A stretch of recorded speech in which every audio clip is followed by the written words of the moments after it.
அதை மாதிரி வந்து சிம்மராசி நேயர்கள் வந்து 2026 ஆண்டு காதல் எப்படி இருக்குன்னு சொல்லி இப்போ நம்ம பார்த்துடலாம். சரிங்களா? திரும்ப திரும்ப அதே மாதிரி தான் நான் வர ஆரம்பிக்கிறேன். சரிங்க, என்னடா ஜூன் 2 வரைக்கும் குரு பெயர்ச்சி வரைக்கும் காதல் உங்களுக்கு ஓகே.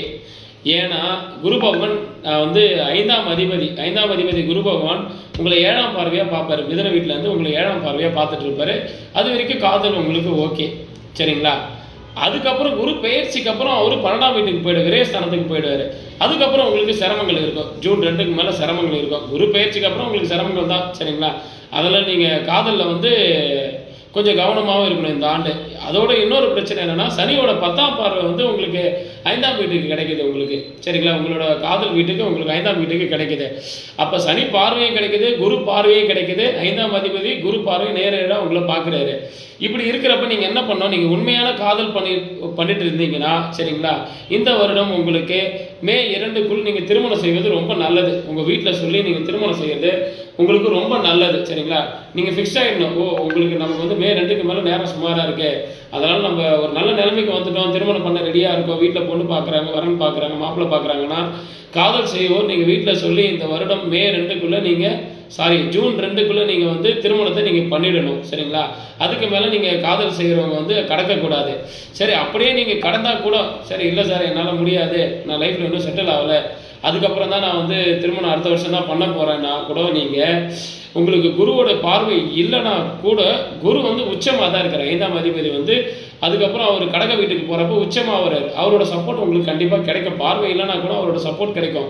ஆனால் என்ன இருக்குன்னா, நீங்கள் 2 பேரும் பிரிஞ்சு இருக்கிற மாதிரி இருக்கும். சரிங்களா? அதாவது பிரிஞ்சு இருக்கிற மாதிரி இருந்தால் ரொம்ப சந்தோஷம் நினச்சிங்க.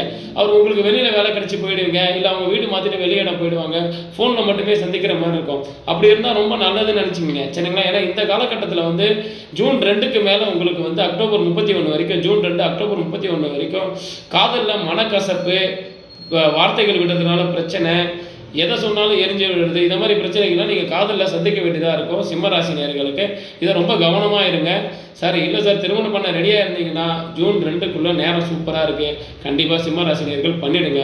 அதுக்கு மேலே பண்ண வாய்ப்பு இல்லை சார், அதுக்குள்ளே பண்ண வாய்ப்பு இல்லைன்னா கொஞ்சம் நாவடக்கம் நீங்கள் நல்லது. ரொம்ப உங்களோட வாய் வந்து நீங்கள் கண்ட்ரோலாக வச்சிங்க, உங்களோட கண்ட்ரோலுக்கு வச்சிங்க. அப்போ தான் உங்களோட கேர்ள் ஃப்ரெண்டோ பாய் ஃப்ரெண்டோ உங்கள் கூட இந்த வருடம் வந்து ட்ராவல் பண்ணுவாங்க. சரிங்களா?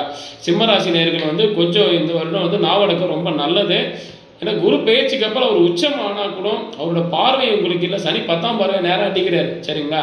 அவர்கிட்ட வந்து நீங்கள் பிழைக்கணும். சரிங்களா? ஏன்னா காதல் பண்ணுறவங்க எல்லாரும் சேரணும்னு நான் நினைக்கிறேன். சரிங்களா? மேக்ஸிமம் நீங்கள் ஜூன் 2க்குள்ளே திருமணத்தை முடிச்சிடுங்க. அதுக்கப்புறம் உங்களுக்கு லைஃப் நல்லா இருக்கும். சரிங்களா? பயப்பட வேண்டாம் காதல் செய்கிறவங்க.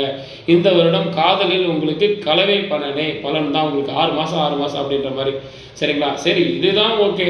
அதுக்கப்புறம் குரு வந்து லக்னத்துக்கு வருவார். அதாவது லக்னன்ற பாருங்க, குரு வந்து சிம்ம ராசிக்கு வருவார். அவர் எப்போ வருவார்னா அக்டோபர் 31க்கு மேலே வந்து சிம்ம ராசிக்கு குரு வருவார். அந்த காலகட்டமும் உங்களுக்கு நல்லாலாம் இல்லை. சரிங்களா? அதனால் ஜூன் 2 வரைக்குமே உங்களுக்கு நல்லா இருக்குன்னு நினச்சிட்டு லவ் பண்ணுற நீங்களாம் இந்த வருடத்தில் உங்களுக்கு கரெக்டான வயசு இருந்துச்சுன்னா இந்த வருடத்தில் திருமணத்தை முடிச்சிடுங்க. ஜூன் 2க்குள்ளே உங்களுக்கு கடைசி நாள் திருமணத்துக்கு நினச்சி அதுக்குள்ளே முடிச்சிடுங்க. அதுக்கப்புறம் லவ் பண்ணுற நீங்கள் பிரிஞ்சிருந்தீங்கன்னா ரொம்ப நல்லது. பிரிஞ்சிருந்தீங்கன்னா ரொம்ப அடிக்கடி மீட் பண்ணாமல் ஃபோனில் பேசுகிறது இப்படி இருக்கிறதே ரொம்ப நல்லது தான். சரிங்களா? அதனால் காதலில் வார்த்தைகளை பார்த்து இந்த வருடம் விடுங்க நீங்கள்.